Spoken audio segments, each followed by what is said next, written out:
The tower blocks around the country are still at risk of Grenfell-style tragedy, said Firefighters Union chief.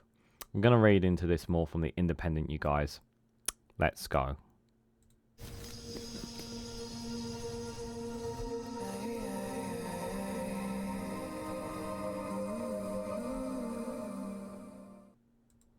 Good morning, good afternoon, good evening, wherever you are in the world. This is Reganelite here with an article from the Independent with the headline that tower blocks around the country are still at risk of Grenfell-style tragedy, says the Firefighters Union chief. Matt Wrack tells the Independent that he fears another disaster due to the slow progress addressing the cladding crisis. Guys, while you're here, make sure you hit the like button and share across social media so others are notified of this video. So it is now 2024. And we are still having this issue where we have tower blocks that have still at risk. After what happened with Grenfell, we still have tower blocks that are still at risk. People's lives are still at risk. It is absolutely insane that we are still having this issue. Why has this not been dealt with?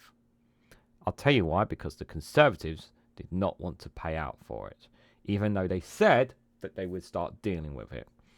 And now this problem lies at the hands of a Labour government.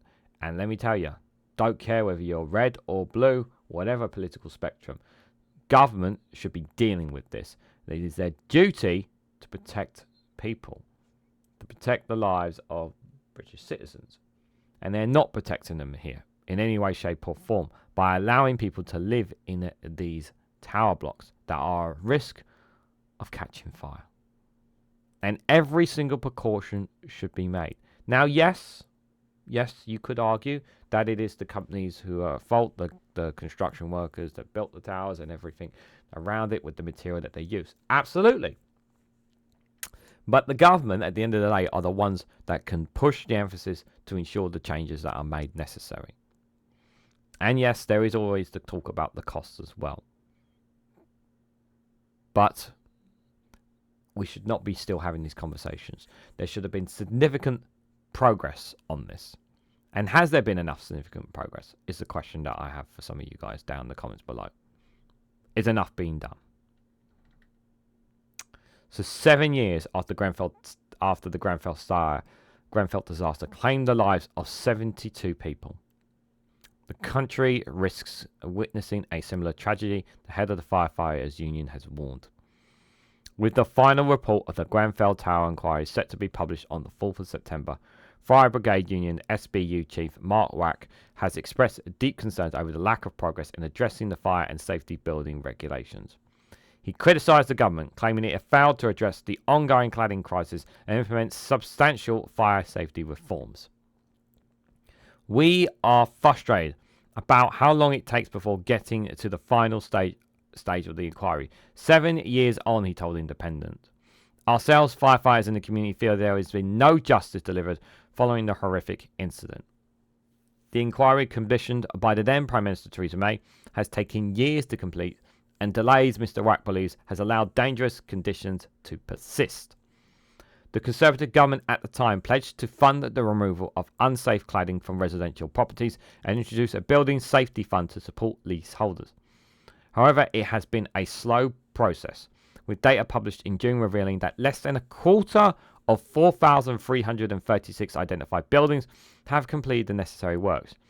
In around 1,000 cases, building work has not even begun, because they don't have the money, clearly. Mr. Wrack said that there has not been a substantial change in building safety, and I think there needs to be a fundamental change in the approach to policy and look into how building safety has been dealt with in Britain. Large numbers of people are still living in buildings that are not adequately safe, and he's absolutely right. Mr. Wrack argued that Grenfell tragedy is rooted in failures among politicians and decades of deregulation that have allowed eroded safety standards. We have made the point that our feelings that led to Grenfell Tower fire are situated at the very high level of government, he said. Senior government ministers have allowed regulations that deliver safety to be watered down and got rid of. You can then look at all the prime ministers over the past 40 years overseeing that, and there have been a lot of hands involved in this. Mr. Wrack believes that the repercussions of these decisions led to the catastrophic blaze engulfing of the building in London. He warned cladding use at Grenfell, which was first part of the inquiry, found to be principled for the reasons. Sorry about the ads, guys. Principles for the rapid spread of the blaze is still present in several UK buildings. Still, guys. He said cladding was not the only place on Grenfell Towers, but other residential buildings around the country that hasn't been resolved. The FBU has urged the government to legislate to restrict people from living in dangerous buildings. As the union and victims wait for the inquiry's conclusions, Mr. Wrack is clear where the accountability lies. He said the idea that the fire service measure are what caused the Grenfell Tower fire is wrong. What caused the disaster at Grenfell is wrapped up in a building with deadly flammable cladding. That is criminal, and that was what was allowed to happen. The question we should be asking politicians is why it happened, and why have people compromised the safety of those died in Grenfell not been held accountable? Why has there not been any arrest?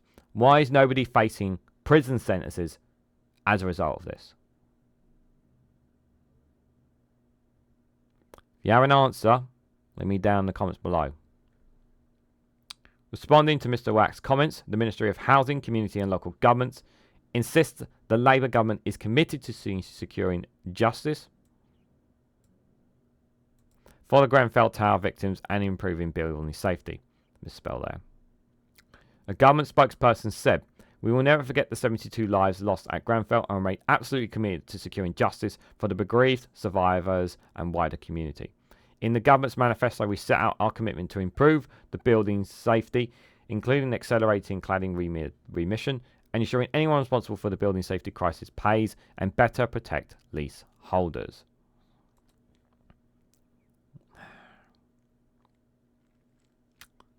So they're saying the right things. Now, I think it's very important to make this clear, guys. Now, of course, I understand the previous governments beforehand. I understand the criticism towards them and their failures to respond to this and their failures to prevent this by actions that they have made and certain regulations and laws that they have changed to make things worse. I totally understand that criticism and totally accept that criticism, whether it's Conservative or Labour governments. But as of right now, this current Labour government, obviously, whether they will ramp up the changes needed to protect people in these homes is one thing. But I've said this before in other videos. We've got to give them a bit of patience. Now, I know that's not right to say, especially when people's lives are at risk. And I totally understand that. But unfortunately, the timing of the election and the timing that MPs and whatnot and politicians have gone on holiday has not been helpful, given the severity of so many issues in the UK, in the whole of the UK. And this is just one of many issues that needs to be addressed. This is something that Labour need to get on top of and need to deal with. And obviously, when the inquiry comes out, the full and final report is going to be extremely damning. And I fully expect Keir Starmer to come out and apologise for the UK, for the government's failures to not do enough about this. It should be Rishi Sunak apologising. It should be Theresa May apologising. It should be David Cameron apologising. It should be Tony Blair apologising. But we're not going to get apologies from them. We may get one from Keir Starmer. We may not. But no apology is going to bring back those lives that have lost. No apology is going to undo the scars of that day for those who lived in there. An apology is not going to fix the wrongs.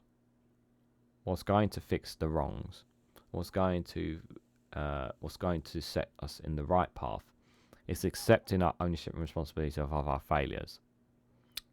And if a government can make sure that these tower blocks are safe for people to live in, ensure that the money is there for the funds that are needed that was originally set up by the Conservative government, to ensure the work gets done, to ensure that people's lives no longer have these future risks, then, and only then, there may be some comfort to those who have lost their lives, lost their loved ones in Grenfell, that perhaps they may have saved future lives by their continuous actions and pushes to ensure that tower blocks around the country are finally safe and secure for people. But so right now, that is not the case. So my question is, what do you guys honestly think? Do you think that this current Labour government is not doing enough? Do you think there is some justification for Labour being slow on this?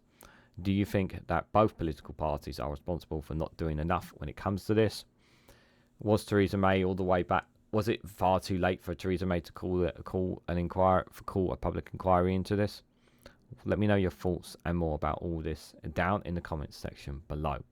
If you found this video interesting, please hit the like button, we greatly appreciate. Share this across social media so others are notified of this video, and subscribe because it really does help support the channel.